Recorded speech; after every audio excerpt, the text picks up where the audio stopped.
She handed me the key with a smile just hours before I found out her husband was still alive and I was the secret. At first, I thought I was helping her feel safe. I thought I was needed. But the truth, it tore through me like a storm I never saw coming. You can't imagine what happened next. Welcome to Vows and Betrayals, where we share real stories of trust heartbreak and the secrets we never saw coming.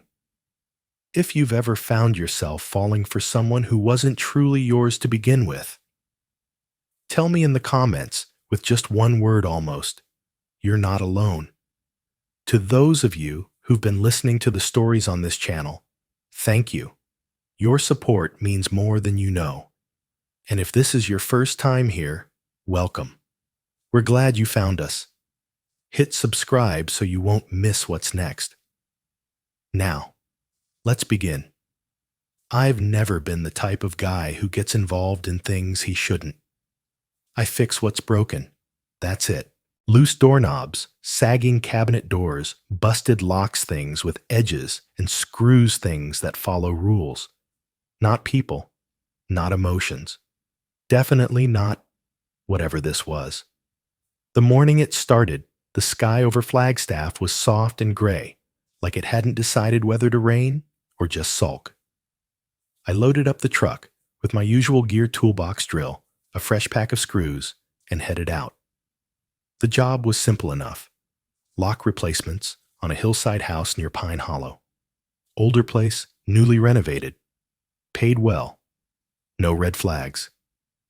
I remember pulling up the gravel drive, the sound of crunching under the tires breaking the silence. Trees arched over the driveway like the mouth of a tunnel. The house sat back off the road, quiet proud, like it had something to hide. And then I saw her, Claire. She opened the door before I could knock, like she'd been standing there the whole time. She wasn't flashy, just composed. A kind of stillness you don't see in most people, like she'd already lived 10 lives and wasn't in a rush for the next one. "Eli?" she asked, tilting her head just slightly. "Yeah, I'm here for the locks. Come in. I'll show you where." She turned, without waiting, her bare feet moving soundlessly across polished wood floors. The inside of the house was beautiful, open and clean, but not sterile. Everything was in its place. But what struck me most wasn't the decor. It was the absence of life. No shoes by the door. No clutter on the counters. No photos on the walls. Like it was staged for a showing, but no one was coming to see it. She led me to the front door first. "I've been meaning to upgrade these," she said, gesturing toward the old brass deadbolt. "Just hadn't gotten around to it." I nodded. "No problem. I'll take care of it." "Thanks, Eli," she said. And then she disappeared down the hall, leaving me alone with the door and the silence. The job took maybe 2 hours. The locks weren't complicated, just old. I worked in that focused zone. I get into me the tools, the process. It's one of the few places where my mind shuts up. Every now and then, I'd hear Claire's voice drifting from another room. She was on the phone once softly. Another time there was music jazz, something old, something smoky. When I finished, I packed up, wiped down the hardware, and went to find her. She was in the kitchen, barefoot, stirring tea. "All done," I said. She looked up, smiled. "I feel safer already." And that's when it happened. She reached into a small drawer by the sink, pulled out a key on a silver ring, and walked toward me. "In case I ever need help when I'm not here," she said, her voice light, almost casual. "Or when I am." I should have laughed. I should have said no. I didn't. She slipped the key into my hand like it was nothing. But it felt like everything. I didn't use the key. Not that night, not the next day. I dropped it into the shallow tray, where I usually kept receipts and loose screws. I told myself it was just a gesture. Rich people can be weird. Maybe she didn't think twice about it, but I did. For the next few days, I moved through my routine like always: tools, jobs, polite nods, coffee in the truck. But something was different. My thoughts kept drifting back to her house, to that moment in the kitchen, to the way she said it, or even when I am. What did that mean?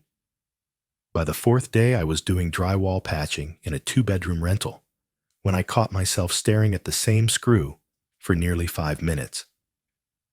I wasn't thinking about the job. I was thinking about Claire's smile, her bare feet, the sound of her voice in that quiet house.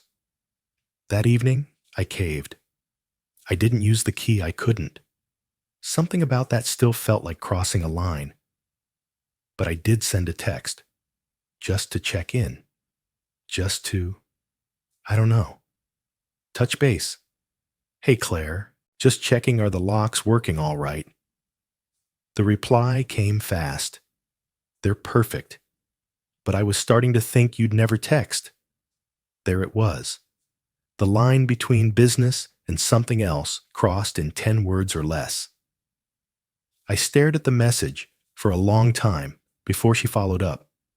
If you're not too busy, come by. So I did. Same driveway, same crunch of gravel. But this time, I felt everything more. The trees seemed taller, the house quieter, my nerves louder. She opened the door in jeans and a soft gray sweater. Her hair was down. She looked at home, and somehow like she'd been waiting. I didn't know what I was walking into, but I knew I wasn't walking out the same. We sat in the kitchen again. She made tea this time instead of wine. We talked about the house, the changing weather. She mentioned a book she'd been meaning to read but hadn't started. I told her about a job I once messed up so bad I had to replace someone's entire pantry door. We laughed, easily. At one point, she leaned forward, resting her elbows on the counter. Her eyes searched mine, slow and steady. You really didn't use the key? I shook my head. I thought about it, but it didn't feel right. Her smile, then it wasn't playful. It was real, soft, like something in her had been waiting for that answer. That says a lot about you, she said, almost in a whisper. The moment stretched between us like a thread pulled tight, but it didn't snap. It just held. I didn't touch her, didn't ask anything. I just sat there holding her gaze like it was something I'd been searching for without even knowing. Outside, the wind shifted. The trees creaked. And I remember thinking, this isn't normal. This is something else. The third time I visited, I brought her a bulb for the porch light. She hadn't asked, but I remembered it had flickered the last time I left. It felt like something small. I could fix something normal. A reason to show up without overstepping. At least that's what I told myself. Claire opened the door, wearing a long cardigan over a navy blue dress. Her hair was half pinned up like she'd done it quickly and forgot to finish. She smiled when she saw me, not surprised, not awkward. Like this was the new normal. You came back, she said. I had a bulb in the truck. Figured I'd drop by. Of course you did. We didn't talk much as I swapped the light. But when I was done, she invited me in. Tea again, the same faint scent of cedar, and something sweet in the air. Something that felt like a memory you hadn't lived. We sat in the living room this time. The curtains were drawn, and the space felt warmer, more lived in. There was a blanket draped over the couch now, a book on the side table. Her presence lingered in every corner. At one point, she stood up to fetch something and asked if I could help her grab a box from the hallway closet. I said sure. The closet door stuck a little. I gave it a firm tug, and that's when I saw it. A man's coat, thick, wool, expensive looking, hanging near the back. I paused. Beneath it, polished black dress shoes, almost hidden behind a storage bin, and on the upper shelf, a cologne bottle dusty but nearly full. Sandalwood and musk. I froze for a second. Everything slowed.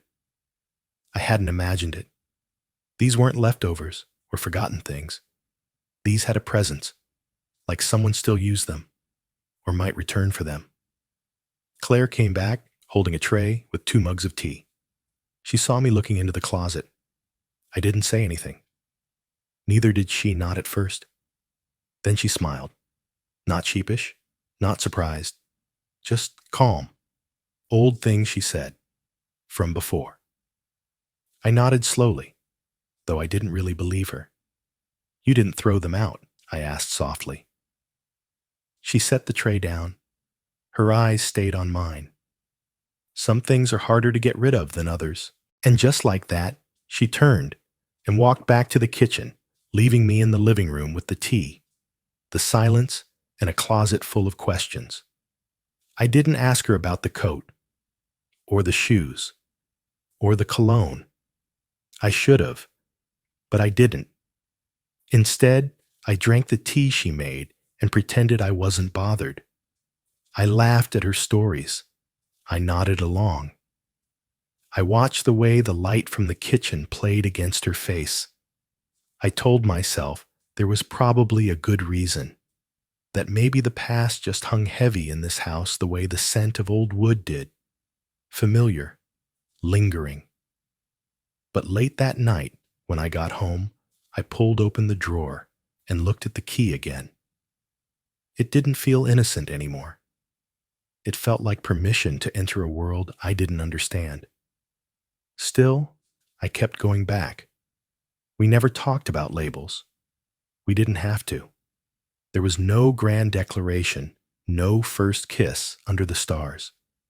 It wasn't like that. It was slow, easy, dangerous. She'd text me, whine, or just here. And I'd come. Sometimes we'd sit on her couch legs tucked under sharing takeout and stupid stories. Other nights, we barely said anything. Just music, soft lamplight, the two of us in the stillness, like nothing else existed.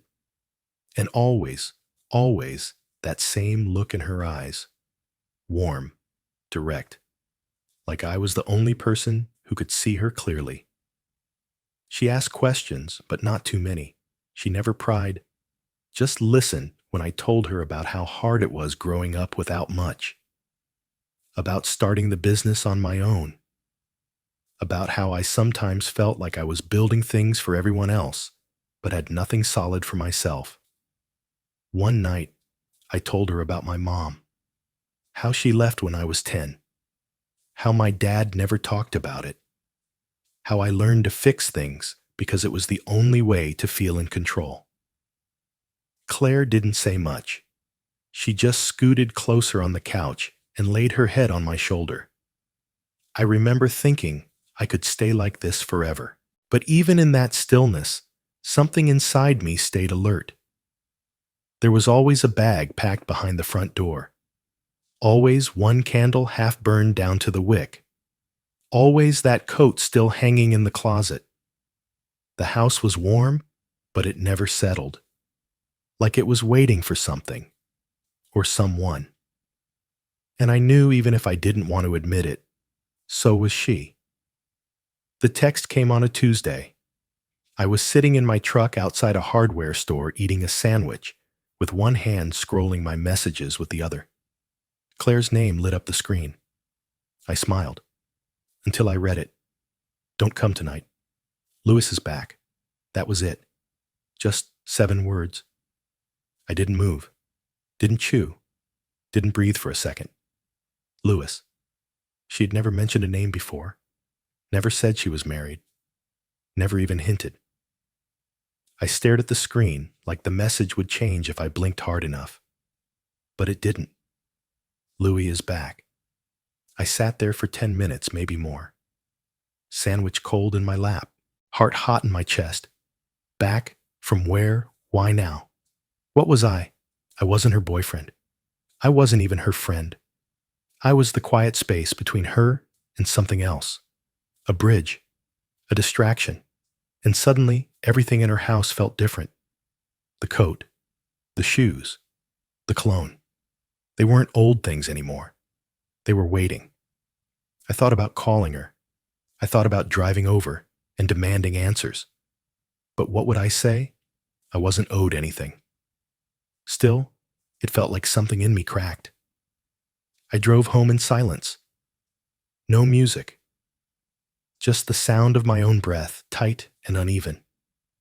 That night, I sat in the dark with the key in my hand.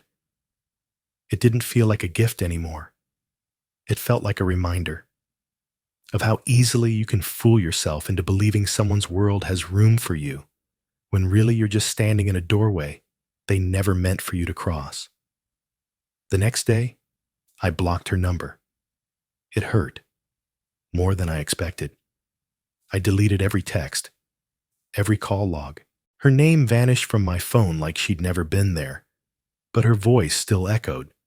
Her laugh, the way she said my name. I threw the key in a drawer and slammed it shut. Then I cleaned the truck, wiped everything down, put my head down, and took jobs back to back for the rest of the week. Patching holes, installing blinds, fixing broken fences, normal things, safe things. But none of it felt normal anymore. The days turned into weeks. I kept working, showing up, smiling, fixing things. But I wasn't there, not really. I was in the drawer with the key, in the silence of her house, in the memory of her head resting on my shoulder like it belonged there. Friends noticed something was off. My buddy Caleb asked if I was sick, said I looked pale, tired. I told him I was just overloaded with jobs. That wasn't a lie. I was overloaded with regret, with questions, with silence. I tried to stay away. I tried to move forward, but I couldn't. I checked her number again, still blocked. I stared at her name in old invoices. I replayed the sound of her voice in my head, the way she said, Eli, like it meant something. And then one Friday evening, after finishing a repair job that had dragged on too long, I walked into my apartment, dropped my tools by the door, and just stood there. The key was still in the drawer. I hadn't touched it in days, but I knew it was there, like it was waiting. I opened the drawer and stared at it for a full minute. No texts, no calls, no whine, just silence.